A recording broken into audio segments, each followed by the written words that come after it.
This model kit review is of the B-24 Liberator, and it is a 1/48 scale model by Revell, and it's a fairly large model. Here are the colors needed. Here's a picture of the final model. This one also shows the inside here, and some other pictures. The bomb bay, finished model, tail. It looks like it also comes with a little tractor. This one has already been started, actually. So let's have a look and see what we have.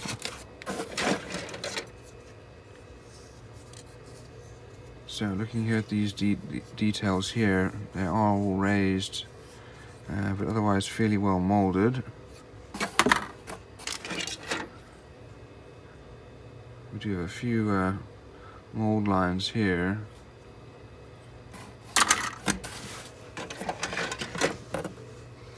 Here are our figures, with some mold lines on there, and then our landing gear, also with some mold lines. Here's the inside of the fuselage. There's actually a lot of surface detail here on the inside, and then you also get to build some of it, but you can definitely add some of the wiring. Looking at the outside, these are unfortunately raised panel lines. Let's look at the other side here. Also a fair amount of surface detail.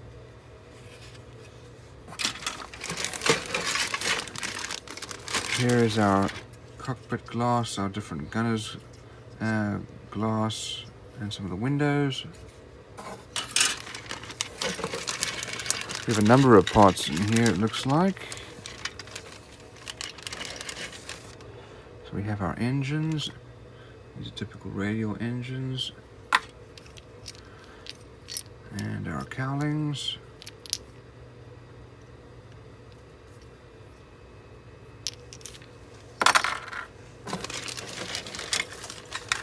Then here's our tail. We had two, so fin like that.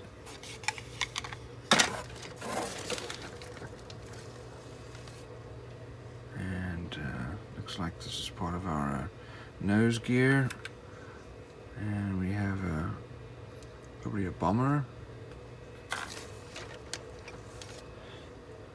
Here's our instrument panel. Fair amount of surface detail there. It's nicely molded, actually. And then our other two cowlings. Here's part of our cockpits, with some nice detail there. And our bomber guide. We have our wings. These are very long. They're very large. This I thought was quite impressive, actually, that the wheel wells have some detail to it, as well as the exhaust of the engine.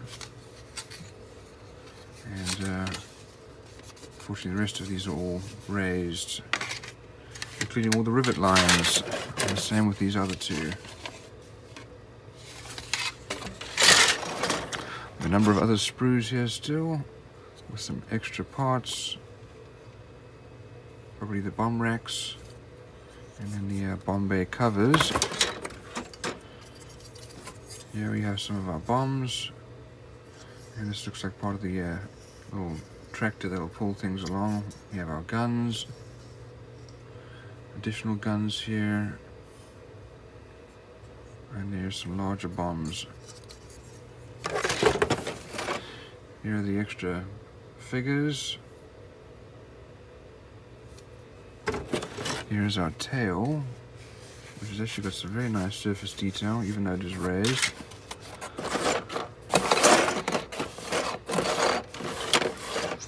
Here are the tracks for the tractor.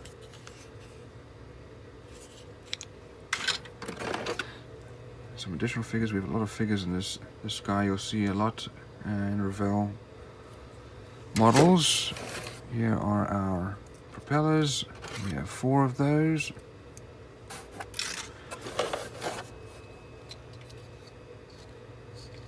And looks like a little part for the inside of the fuselage. And some remaining parts. That looks like that's all of them.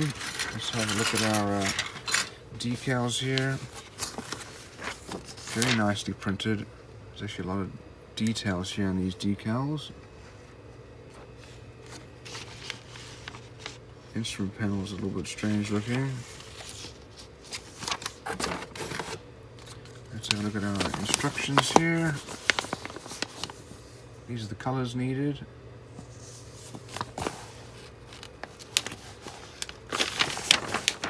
We start off with the cockpit, which has already been started, and our figures. We do the bomb bay assembly. And the other side, some of this has already been started as well. Then we start building the gunner area, which is, I guess, what this piece is.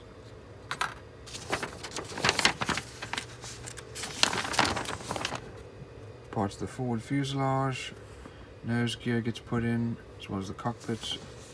Putting together the wings as well as the engines. Putting the wings on the fuselage.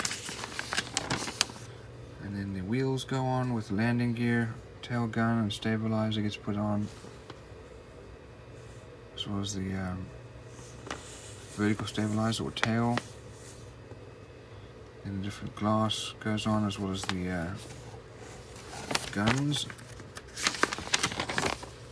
Bomb bay doors can be open or closed. And additional gunnery areas. The tractor then gets built. And the different figures. There are a lot of different figures here. Decal placement. Additional decals.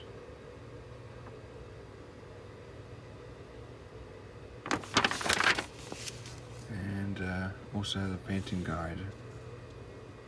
So all in all, a fairly detailed model, very large one, and it'll be a great one.